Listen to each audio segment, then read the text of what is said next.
I have been wanting to post about this for a bit of time, but life's a bit chaotic for me at the moment. Hopefully it will all be resolved soon. And I know if I don't just post it, it's not going to happen. I just want to sort of give you a warning in good faith. When you are studying personality disorders and you go online, as you have here, you've come to YouTube, or you go to Instagram, or you go to TikTok, and you learn about personality disorders. I'll keep it personality disorders for this video, but it applies to all mental health issues. You are looking for a simplified explanation of the problem, and then what you're looking for are actionable solutions. A simplified version of the problem and actionable solutions. And when I say you, I mean one, what one is looking for. But I don't say one because it sounds terribly old-fashioned and pompous. What one is looking for. Now, as a member of a group, as a participant in a community or a group of people who have a problem and are going online to find solutions, what one represents is a movement that creates pressure. And I'm not saying like nasty negative pressure, it's just pressure. It's just pressure for the people who are providing solutions to give you a low resolution analysis of what the problem is.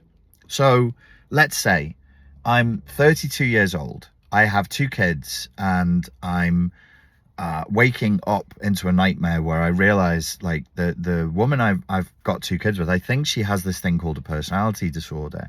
And based on what I've seen on TikTok, and based on the communities online, I've looked at posts on Reddit, I've watched a few YouTube videos, I really think she has this thing that's called narcissistic personality disorder.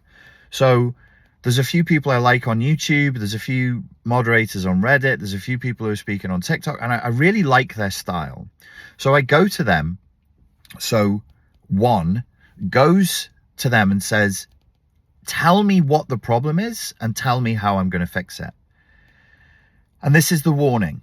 So your creators, your content creators, your online psychologists, your online therapists, your online coaches are experiencing group pressure to deliver low resolution analyses of what a personality disorder is and to give you actionable solutions. Now, what that means, if we think about it, is they're now pressured to speak in rock solid, definitive terms about what narcissistic personality disorder is and what the solutions to narcissistic personality, or to being in a relationship with a narcissistically personality disordered person are, plural.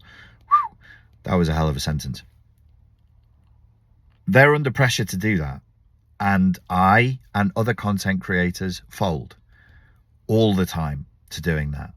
What does that mean? It means the end result is that an awful lot of the information that's online now, if you look statistically, the congregation of points around a spectrum of simplicity to complexity is going to congregate around simplicity. What's the problem? The problem is that in reality, these things are not settled. Never mind that they're not settled on YouTube, at the University of YouTube or the University of TikTok.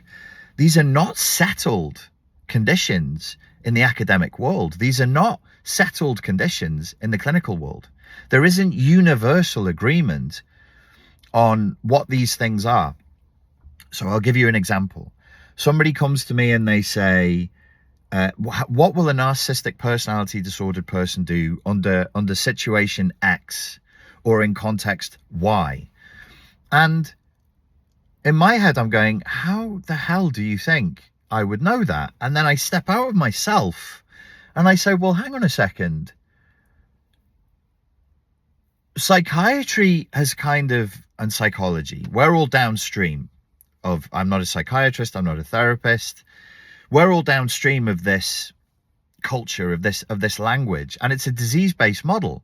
So if you said to me, oh, if I had a disease, and I get into, that's a defined disease, and I get into a certain situation with that disease, many times a doctor who specializes in the disease will be able to give you a definitive answer and say, under those conditions, your condition is going to get worse, or under these conditions, with these medications, with this kind of therapy, your condition is highly likely to get better. It's much more vague. It's much more vague in the realm of psychology, psychiatry, and clinical diagnoses. If you look at the DSM-5 and even if you look at the DSM-5, and they have updated it. You've now got the DSM-5 TR.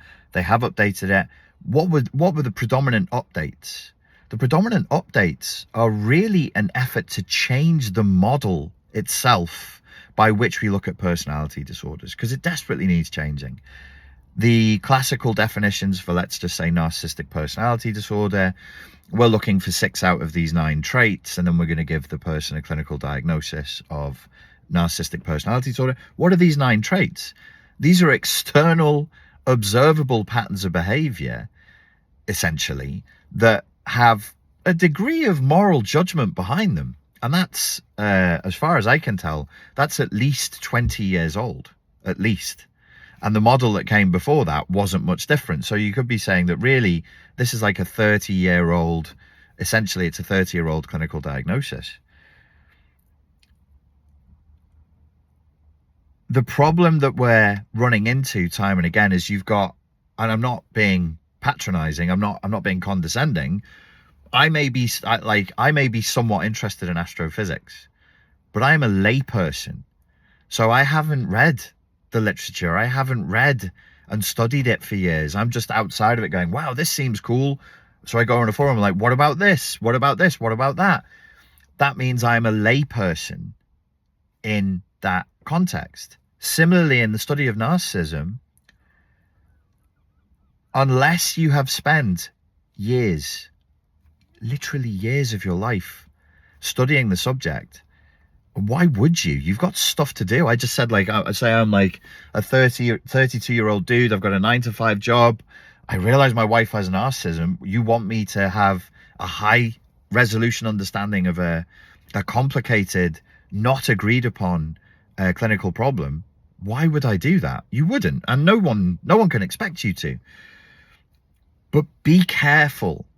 My warning is, be careful when people give you, here's the low resolution analysis of the problem, and here is the rather naive, dogmatic solution to that problem, and then you find it doesn't work, or then you find things get worse, you shouldn't be surprised. I'll leave you with this.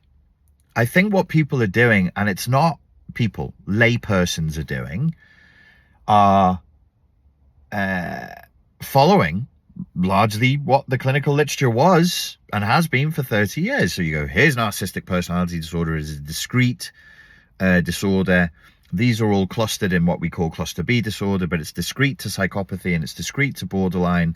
It's discrete to histrionic. They will overlap, but typically they sort of sit in 3, let's say 4, if you include histrionic as a separate disorder, which not everybody does, but okay. Let's say there's 4 boxes.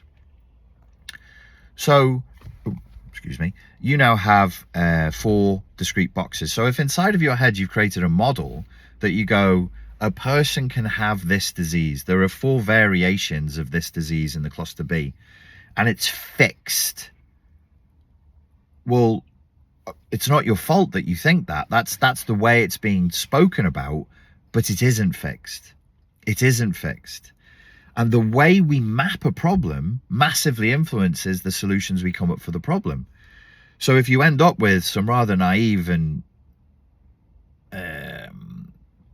overly simplistic solutions for dealing with, let's say, narcissistic personality disorder on its own, it's not a surprise. It's because the way the material is being presented to you is simplified, and the reason why the content creator has simplified it like that is because they know that's what you want. So say, just take YouTube, the highest level of views It's an incentivized system. You want views, you want likes. The more views and the more likes you get, the more views YouTube will give you. So if your thumbnail pops, if your title pops, and the first 1 minute of the video pops, then YouTube automatically, you don't have to pay for it, the algorithms are set so that it delivers it to more people. So the content creators are highly incentivized to give you kind of dumb, a very low resolution, dumb view of a very complicated subject. And I'll just leave you with this. That's my warning. I'll leave you with this.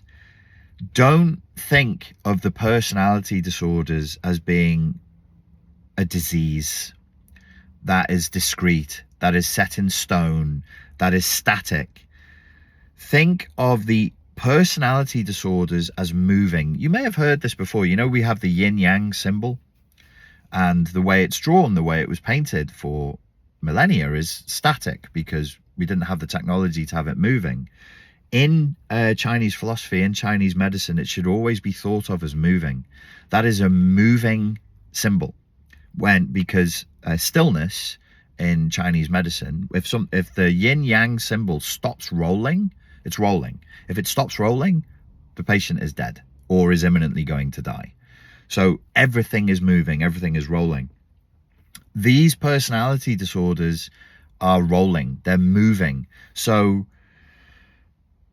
they vector into each other. When you create a map in your head, you should see them as cycles. They cycle. We know this. Just take narcissistic personality disorder. They cycle through narcissistic elation and narcissistic depletion. We know that they can have narcissistic injury, which can lead to narcissistic rage. It's not mobile. It's not static. It's mobile.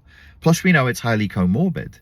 So then when you hear somebody say something like, well, really, for borderline personality disorder to be that, they must cycle through stages of psychopathy, you might get hashtag triggered. You might go, well, hang on a second. My counselor, who's not qualified to give me a clinical diagnosis and didn't test me properly, told me that I have borderline personality disorder. And now you're saying BPD cycles through periods of psychopathy. Hey, F you, you're calling me a psychopath.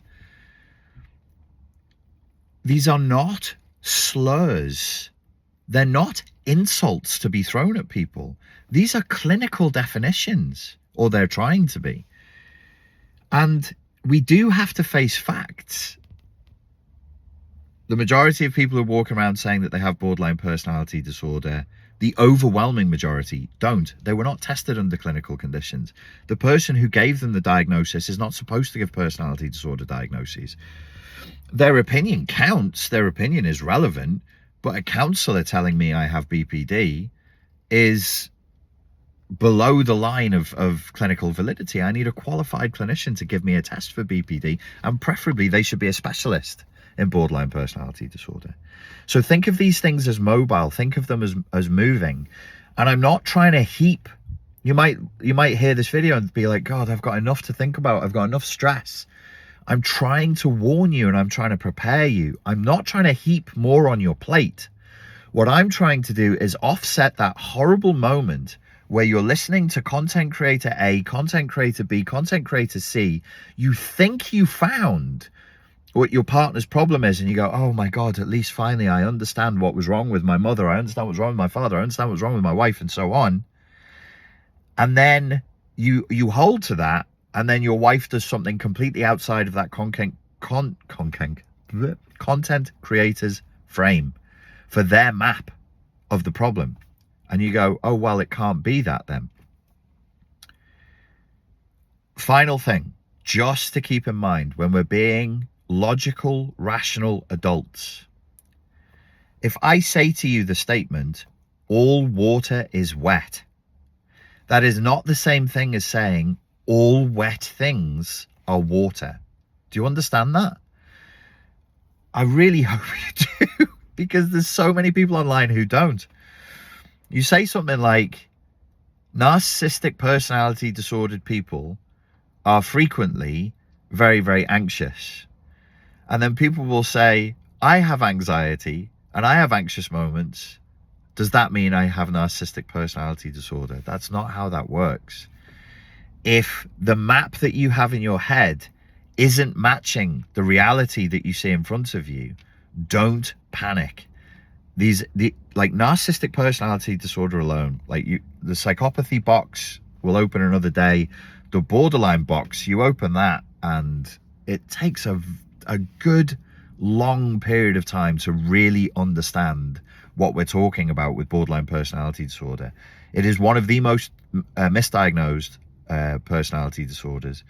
It is I can't remember. I read some people have tried to do a meta-analysis of this, and I think they said they estimated as many people who thought they had BPD were misdiagnosed. As many as 60% of people who thought they had BPD were misdiagnosed.